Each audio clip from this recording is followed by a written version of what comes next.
السلام علیکم۔ آج بات کرتے ہیں والدین کی سب سے بڑی پریشانی یعنی بخار پر۔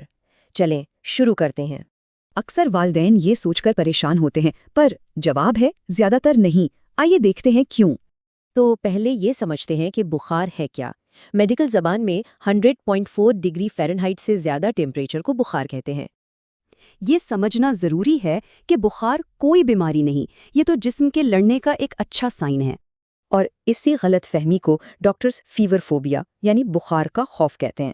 تو آئیے ڈر کو فیکٹ سے دور کریں۔ سب سے بڑا ڈر یہ ہوتا ہے کہ تیز بخار سے دماغ کو نقصان ہوگا۔ حقیقت یہ ہے کہ ایسا ہونا نہ ہونے کے برابر ہے۔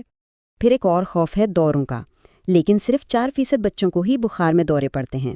یہ دیکھنے میں بہت ڈراؤنے لگتے ہیں، لیکن ان سے کوئی مستقل نقصان نہیں ہوتا۔ اس لیے ضروری ہے کہ تھرمومیٹر کے نمبر سے زیادہ بچے کی حالت پر نظر رکھی جائے۔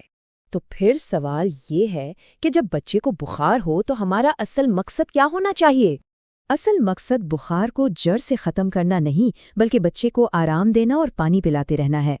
یعنی اگر بچہ ٹھیک سے کھیل رہا ہے یا سو رہا ہے تو اسے دوا دینے کی ضرورت نہیں، اور دوائی دینے کے بعد بھی ٹیمپریچر کا تھوڑا سا کم ہونا ہی کافی ہے آرام کے لیے۔ تو پھر ڈاکٹر کے پاس کب جانا چاہیے؟ آئیے کچھ خطرے کی علامات یعنی ریڈ فلیگز کو دیکھتے ہیں۔ سب سے ضروری بات، 3 مہینے سے چھوٹے بچے کو بخار ہونا ایک میڈیکل ایمرجنسی ہے، فوراً ڈاکٹر سے رابطہ کریں۔ بڑے بچوں میں ان خاص علامات پر نظر رکھیں۔ اگر بخار کے ساتھ یہ ہوں تو ڈاکٹر کو دکھانا ضروری ہے۔ تو خلاصہ یہ ہے کہ تھرمامیٹر کی ریڈنگ سے زیادہ بچے کی حالت اہم ہے۔ تو ایکشن پلان کیا ہے؟ بچے کو دیکھیں، اسے آرام دیں، پانی پلائیں اور خطرے کی علامات پہچانیں۔ اس طرح والدین خوف کے بغیر اعتماد کے ساتھ بخار کو مینج کر سکتے ہیں اور بچے کی مدد کر سکتے ہیں۔